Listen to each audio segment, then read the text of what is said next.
আমি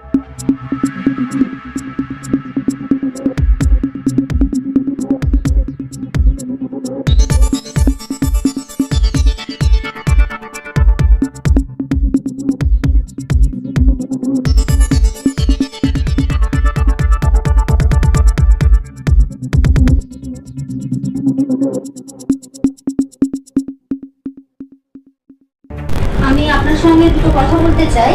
তো আপনি কতদিন ধরে অসুস্থ আছেন? 10-15 বছর। আপনার কি হয়েছিল? এই ইয়েটাই শ্বাসকষ্টটাই ওইটাই। আছে।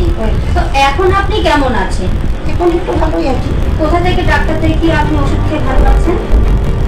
এত তো সারা বছর আমি এইখানে খাই। তো ওদের ইনালটা 12 মাস টানতে হচ্ছে। ইনহেলার 12 মাস আপনি টানছেন? হ্যাঁ। কতবার করে টানছেন? ওই যে বেশি ইয়ে হলেই 2-3 বার টানি। 2-3 বার হিসেব নেই, অনেক রকম আছে তো। তো আপনার তো মা কতদিন ধরে অসুস্থ? অনেক আছে, উনি অতটা ঠিক জানে না, মোটামুটি 17-18 বছর। 17-18 বছর ধরে শ্বাসকষ্টে ভুগছে।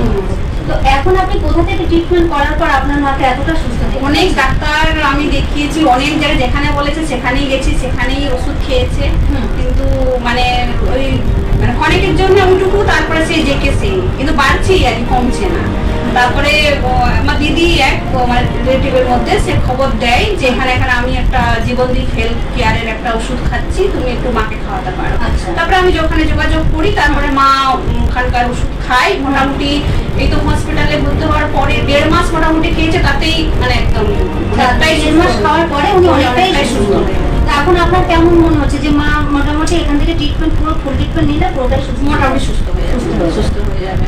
মানে ফেলিওরই হয়ে গেছে অনেক জায়গায় আর কি। মানে আপনি ফেলিওর হয়ে গেছে। হ্যাঁ। জীবনদীপ থেকে আপনি ওষুধ খাওয়ানোর পর উনি পুরোটাই আমার টেনশন মুক্ত হয়েছে অনেক। তো সরাসরি আপনারা দেখতেই পাচ্ছেন ইনি একজন পেশেন্ট, ইনি ওনার মেয়ে। তো মার অসুস্থ আজকে দীর্ঘ 18 বছর ধরে। তো এনারা বহু ডাক্তার দেখিয়েছে কিন্তু ট্রিটমেন্ট করেও অসুস্থ ঠিক করতে পারেনি।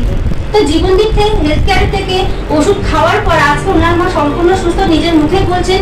তো ভিডিওটি ভালো লাগলে আপনারা শেয়ার করবেন, কোনো অসুস্থ থাকলে কমেন্ট করবেন, আর পাশে থাকার জন্য বেল ঘন্টি বাজিয়ে অল করে রাখবেন।